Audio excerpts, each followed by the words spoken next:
부활절 아침입니다. 늘 1년에 한 번 오는 교회력에 따른 관례적인 주일이 아니기를 원합니다. 특별히 오늘 이 자리에 부활절 주일을 기억하고 나온 여러분들 마음에 또 가정에 그 옛날 고향길로 걸어가던 두 젊은이의 가슴에 문득 찾아오셔서 우리를 뭉클하게 하시고 뜨겁게 만나주신 부활하신 주님의 방문과 임재를 체험하시는 복된 부활절 되시기를 진심으로 축원해 마지 않습니다. 네. 오늘 이 부활절 주일에 성찬 예식이 겸해 있어서 메시지를 한 10분 안에 수행하려고 하는데요. 본문의 구절을 따서 갈릴리에서 배울 것이다 라는 제목을 붙였습니다. 성사학자들의 공통된 증언에 의하면 우리에게 4개의 복음서가 있고 그리스도의 부활에 대한 증언의 기사가 각각 독특한 색깔과 맛을 가지고 전하고 있는데 그 중에서도 이 마가가 전한 이 복음서 이것이 시각적으로 가장 오래고 먼저 쓰여진 복음서의 부활 증언 메시지라는데 다 동의하고 있습니다. 그 말은 무슨 말이냐면은 그만큼 뭔가 아직 교회가 안정이 되어가면서 소위 그리스도의 부활에 관한 어떤 교리적 색깔, 신학적 해석, 어떤 사상적 각주를 붙이기 전에 그만큼 순수하고 어떤 의미에서 거칠고 어떤 의미에서 그 오리지널리티가 더 강한 그런 메시지를 고스란히 담고 있다고 하는 말이옵시다. 그리고 이 부활절 메시지를 증언한 어떤 집단이 있을 텐데 천사가 내려와서 잠자는 동안에 모르게 써주신 것이 아닐 테고 이 이야기 주님께서 부활하셨다는 이 이야기를 증언한 그 증언의 공동체는 마가복음서를 전한 사람들은 특별히 유명한 사도들이거나 배운 예루살렘의 식자들이 아니고 갈릴리에서부터 주님을 애타게 따라다니시고 그들을 공개했던 갈릴리의 여인들이 마가복음의 전승 모체였다라는 그런 신학적 표현을 씁니다. 마가복음의 이 부활의 메시지를 전해준 증언자가 갈릴리의 여인들이었다. 난데 성사학자들이 동의합니다. 그러면 이 오늘 메시지에서 마가복음의 부활의 증언자는 무엇을 증언하는 것입니까? 4가지를 증언하고 있습니다. 첫째, 부활신앙은 세상 만사의 마지막 결말에 관한 한 그것은 하나님이 결정하시는 것이지 사람이 결정하지 못한다 라고 하는 믿음이고 또 그런 선언입니다. 이 세상에 정치, 경제, 종교, 사회, 문화를 지배하고 있는 모든 사람들 또 우리 일반 사람들도 우리가 생각하기에 세상 만사는 사람들이 하는 일이라고 생각을 합니다. 당시 진리와 사랑의 화신체로서 예수께서 오셔서 선한 일을 많이 하시고 참 바른 말을 해줄 때 죄적인 당시의 실존의 사람들은 마음이 고통스러웠고 그래서 그의 말씀 앞에 순종을 하든지 그를 없애버리든지 둘 중에 하나였습니다. 마치 동화에 나오는 대로 거울 속에 비치는 자기의 그 추한 모습이 거울의 죄가 아니건만 거울이 자기를 비추기 때문에 거울 그 자체를 박살내 버리는 그러한 심정처럼 우리의 실존의 모습을 고스란히 보이는 예수라는 분의 말씀과 삶과 행동 앞에 이 땅의 모든 죄의 총체는 그를 그대로 둘 수가 없었습니다. 괴로웠습니다. 그래서 죽여버렸습니다. 죽여버리고 무덤에 묻어버렸습니다.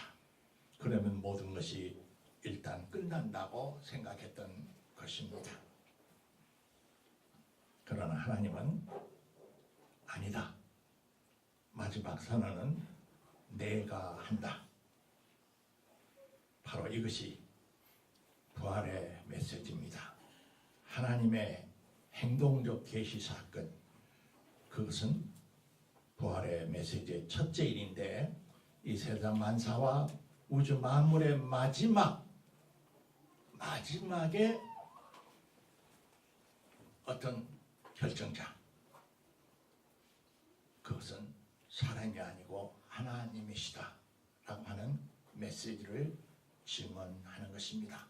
그러므로 그리스도교의 부활 신앙에 관한 모든 것을 우리 사람들이 가지고 있는 경험이나 논리나 지식이나 그런 걸 가지고 재단을 하려고 하면은 영영 이것은 수수께끼가 같은 이상스러운 이야기가 되고 맙니다. 그렇기 때문에 첫째, 이 부활절날 우리가 들어야 할 것은 하나님이 마지막 말씀을 하신다 하는 메시지입니다. 둘째, 부활신앙의 메시지는 무엇입니까? 그것은 생명이 사실은 죽음보다 강하다는 것, 사랑이 미움보다 강하다는 것, 용서가 증오보다 강하다는 것을 증언하고 믿고 고백하는 것입니다. 평소 때 우리는 그렇게 안 믿었고 거꾸로 경험했고 거꾸로 믿었기 때문에 그렇습니다. 아무리 생명이 귀해도 죽음이 생명을 들러먹고 사랑의 고상에도 미움의 그 증오의 힘 앞에 맥을 못 추고 용서를 하려고 해도 용서가 되지 않는 현실 속에서 그것은 다 아름다운 미사 역구에 불과하다는 그런 패배자의 의식으로 우리가 살아갈 때 그런 거 아니다 라고 하는 증언이고 확신것이다.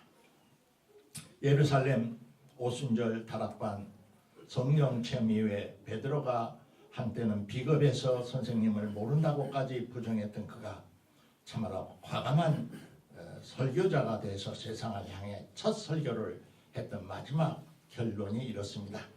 하나님께서 그를 사망의 고통에서 풀어 살리셨으니 이것은 그분이 사망에 미어 있을 수 없었기 때문이다 라는 이상한 말을 했습니다. 그분이 곧 십자가에 처형당한 그분이 죽음에 사망에 매어 있을 수 없었기 때문이라고 하는 것입니다. 이 말씀에 우리는 주목을 해야 합니다. 지난 주일에 우리 이춘 집사님의 나노 과학기술에 관한 좋은 특강을 오후에 남아서 들은 사람은 참 좋은 뜻 깊은 시간을 가졌죠. 그 후에 질응답 시간에 저는 깊은 깨달음을 가졌습니다. 그것을 다시 이야기할 수가 없지만은 쉽게 말해서 지금 우리가 보는 공작새의 깃털의 아름다운 무늬나 풍덩이의 등의 그 찬란한 색깔의 모습, 그 모습이 500만 년 전, 1000만 년 전, 혹은 한 1억 년 전, 그것은 그때는 꼭 지금과 같이 않을 수도 있었다. 아니 않았을 것이라는 것을 기억하시오라는 이 교수님의 조언이었습니다. 그것은 무슨 말입니까? 우리는 사는 시간이 길어야 100년이고 인류 역사는 5, 6천 년 안에서 맴돌고 소위 현생 인류의 지질학적, 고생물학적 시간의 스팬이 길이가 고작해서 몇만 년 단위니까 진화라고 하는 이 생명의 진화가 말하는 그 긴 세월 동안 조금씩 축적되고 전진하고 몸부림치고 이겨나왔던 그 긴 세월의 흐름을 우리가 감지하기는 우리의 오간이, 우리의 지성이 너무나 좁고 둔탁하고 어리석다는 것입니다. 그런데 그것은 무엇을 의미할까요? 오늘 사랑이 죽음보다 강하다라고 하는 메시지가 부활의 메시지라 하는 것은 예수께서 우리에게 가르치실 뿐만 아니라 그렇게 몸으로 보여주신 사람이 친구를 위하여 목숨을 버리면 이보다 큰 사랑이 없고 하는 말을 하셨는데, 우리 식구들, 나에게 잘해준 사람들, 일가 친척들, 내가 좋아하는 사람들을 사랑하고 애껴줄 수 있는 것은 인지상정이지만은 긴 생명의 지나 곡선상에 적어도 30억 년의 생명의 흐름의 물줄기의 마지막 끝에 핀 이상스러운 한 송이 꽃, 가치가 없어도, 아니 도리어 자기를 적대하는 사람을, 미워하는 사람을, 그의 그 어리석음을 도리어 불쌍히 여기고 가볍게 여기고 그를 위해서 기도해주고 그를 위해서 희생해주고 그를 위해서 죽어주는 그런 이상한 사람, 우리가 말하는 소위 아가페적인 사랑이 꽃피는 그 현장이 예수라고는 생명의 삶이고 십자가였고 죽음이라는 것입니다. 그것은 전 우주의 시간보다도 더 귀중한 것이라는 것입니다. 더 강한 것이라는 것입니다. 우리는 오늘날 천문학의 놀라운 과학 지식의 도움을 받아서 이 우주가 얼마나 광대무변한 것을 알게 됐습니다. 그 속에서 지구라고는 행성 위에 짧게 살고 가는 우리 자신의 인생이 참 찰려 같고 먼지 같고 티끌 같아서 우리는 종종 스스로 우리 자신을 아무것도 아니라고 생각하기가 매우 쉽습니다. 그런데 성경은 그렇게 생각해서는 안 된다는 것입니다. 양적으로 보면, 물질적으로 보면, 생물학적으로 보면 인간은 티끌이고 아무것도 아닌 먼지이지만은 그 속에 피어난 그 놀라운 아가페적인 사랑을 알고 체험하고 그것을 깨닫고 그것을 맛볼 수 있는 존재로 무르익었다는 이 사실은 그것을 모르는 이 거대한 우주보다 더 크고 강하다는 것입니다. 부활절 메시지는 그것을 붙잡으라는 것입니다. 그것을 귀중하게 여기라는 것입니다. 여러분 마음속에 찾아오시고 여러분 마음속에 깨닫고 여러분 마음속에 이제 막 피기 시작하는 그 아가페적인 사랑의 놀라운 힘과 신비를 굳게 붙들고 그것은 죽음보다 강하고, 아니 죽음이 그것을 억누러 놓을 수 없는 것이라는 것, 그것이 부활절의 메시지 옳시다. 셋째, 부활절의 메시지는 뭡니까? 부활절은 언제 확실하게 체험되는가를 가르쳐 줍니다. 막달라 마리아를 비롯해서 조건 없이 변함없이 예수를 끝까지 사랑하는 자녀들에게 부활의 영은 찾아오신다는 것입니다. 갈릴리 여인들은 예수가 부활했을 것을 예견하고 찾아간 것 아닙니다. 세상 사람들과 제자들마저도 이제 끝장났다고 포기했었던 그 시간입니다. 마리아와 여인들은 그래도 사랑하고 사모하고 따랐던 예수를 다 끝났다고, 다 지나간 일이라고 돌무덤 속에 놔두고 잊어버릴 수가 없었습니다. 오직 사랑했기 때문에 찾아간 것입니다. 조건 없이 끝까지 찾아간 것입니다.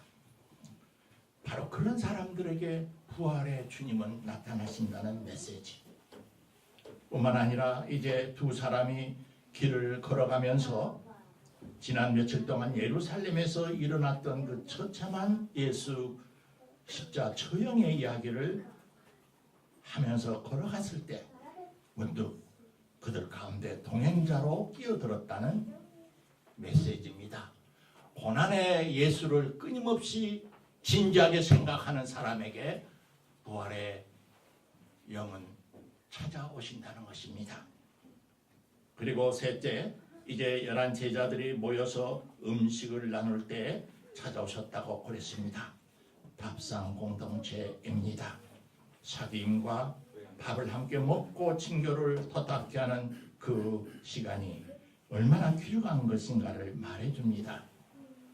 홍준표 씨라고 하는 어느 도지사가 학교는 공부하는 곳이지 밥 먹는 곳이 아니다 라는 말은 인생이 무엇인지, 공부가 무엇인지, 진리의 생명인지 생명이 무엇인지를 모르는 경제 동물 지도자의 발언일 뿐입니다.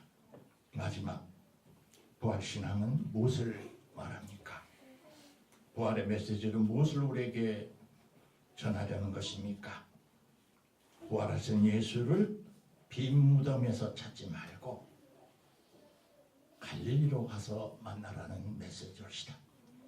갈릴리는 무엇을 나타내는 상징입니까? 꼭 지리적인 특정 장소를 말하는 것이 아닐 것입니다. 갈릴리는 나와 여러분이 처음으로 예수를 만났던, 믿었던 그 순수했던 신앙의 첫사랑, 맨 처음 순수하고 조건 없이 맑았던 그 마음 자리에서 만나라는 것입니다. 갈릴리는 민초들이 살아가는 삶의 현장이고 맨 바닥입니다. 고난당하는 사람들이 있는 곳입니다. 권력과 부자와 성공한 사람들이 모여 사는 예루살렘과 대척적 지점에 있는 상징적 시공간이 갈릴리입니다. 예루살렘이 중심부라면 갈릴리는 주변부입니다. 예루살렘이 산봉우리라면 갈릴리는 계곡입니다. 한국 기독교의 오늘 부활의 영은 말합니다. 너희는 교회를 산봉우리에 세우려 하지 말고 가난하지만 부유해짐을 체험하는 역설적인 신앙의 시공간, 영성적 계곡, 갈릴리로 복귀하라고 하는 메시지를 주신다. 이상이 2015년 부활절을 맞이하는 한국 그리스도인에게 주는 성령의 말씀이라고 확신합니다. 다시 한번 부활의 영이 여러분의 가슴을 터치해 주시기를 진심으로